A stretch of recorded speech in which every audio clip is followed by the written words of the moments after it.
Yo, what's going on, guys, and welcome back to another commentary gameplay video. And today's video will be different. I won't be talking about the game in front of you, which is Smite. I will be talking about something big that has happened this week.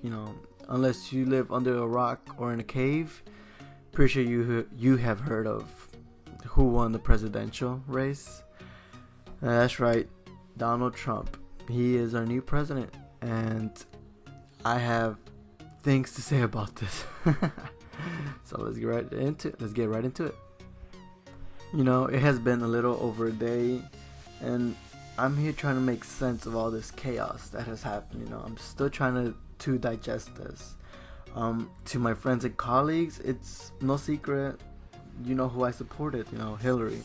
But not because she is the best this country had to offer, but because it's the best option this election gave us.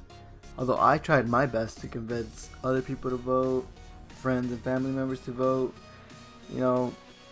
my message was don't vote with hate, vote with your brain. But America chose differently, and that's sad. I did not know over half the country felt this way. They relate to Trump.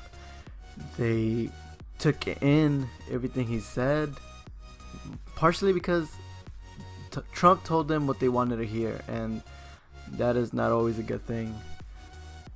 I mean, Trump did win fairly. I have to say that. He did get the most electoral votes. He got a little over 270, which you need to become president, because fuck the popular vote, right? Which Hillary clearly won. She had a little over 129,000 more votes than he did.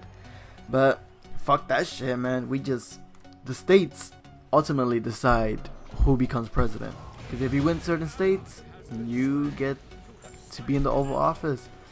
And that is another issue in it of itself. I don't want to get too much into the process of selecting a president, because I could make a whole video about that. But I just want to say something else. This whole notion of that the popular vote does not get to choose its president boggles me, because the whole purpose of the popular vote, it tells the American people that one vote matters. Your vote is as equal to my vote. But clearly it is not. To become president, you need the electoral votes. And what does that mean? That means that future presidents, people who run for president are gonna focus on these key battleground states to become president. They're not gonna go campaign in other states where Americans need help the most. They're gonna focus on these states, like Florida, Michigan, Pennsylvania. And that's an issue, because it does not give the people the power. It gives states ultimately the final word on who becomes president. And you would assume we would get past it. This is another issue, and I think I've said enough about this. I don't want to talk too much about it because I'm already getting kind of mad about this. Anyways, let's get back to Donald Trump. I've been trying to imagine a presidency under Trump. How would America look under Trump? Earlier today I read this quote that kind of got to me. It said, "Some didn't like Bush, some didn't like Obama, but forget dislikes. Many are now fearful, and that's new." End of quote. And this is so true, because what happened the following day after the election results? We had several riots in major cities. And I had friends and family members showing, their concerns. They're fearful for their families and themselves. And I don't blame them. I really don't. I'm there with them. I have the same fears most families that he threatened. And it's a dangerous thing. Some people may think I'm over exaggerating, or people are exaggerating this, but think about this.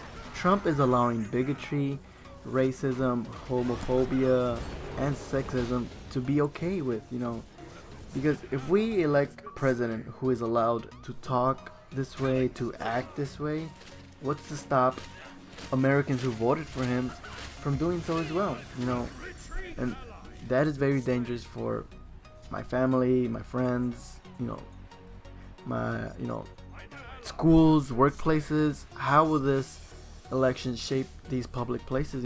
Because if we're okay with our president doing this, why can't we do it as well? And let's face it, I don't want to play the race card, but unless you're a white middle class person in this country, you don't have much to fear, compared to us, immigrants, Muslims, gays, women also. We have more to fear than middle class white America, because we have been the target group. We have been the people Trump pointed fingers so that they could blame us, and we don't know what could happen. Violence can increase from that. I won't be surprised if more racism is expressed throughout these 4 years. If you voted for Trump, I'm not trying to shit talk you or belittle you. I'm sure you had your motives, your actual concerns for why you voted for this guy.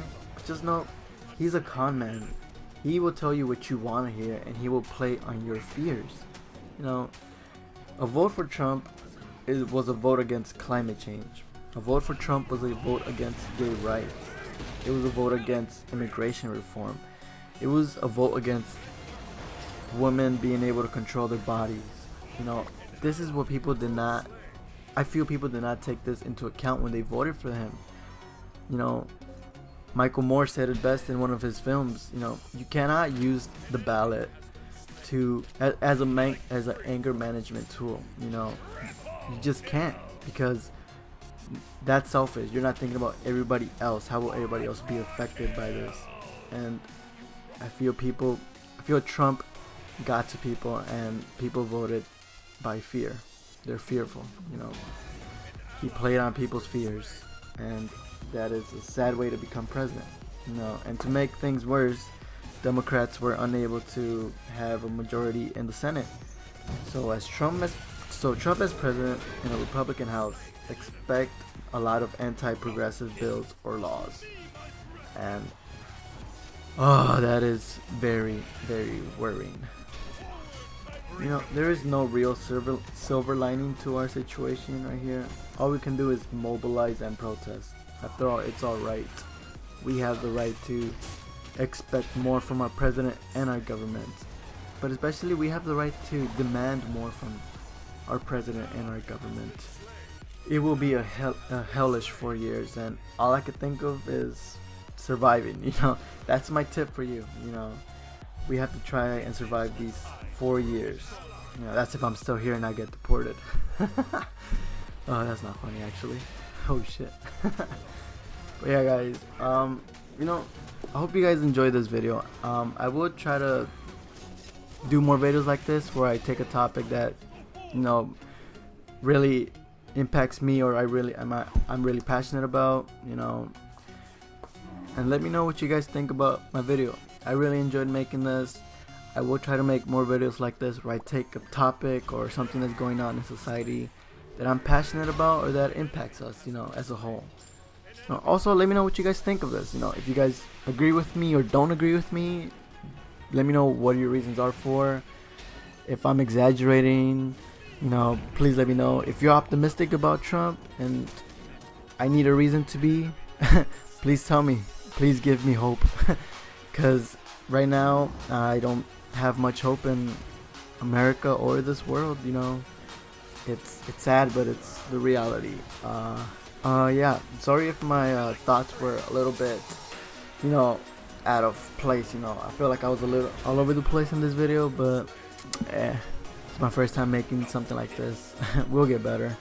And P.S. I know I said I wasn't gonna talk about the game, but this is my best Poseidon gameplay. I think I went like 12-2 or something like that, and I almost got a quad at the end, which is always exciting, but I got denied because this week has been a very disappointing week.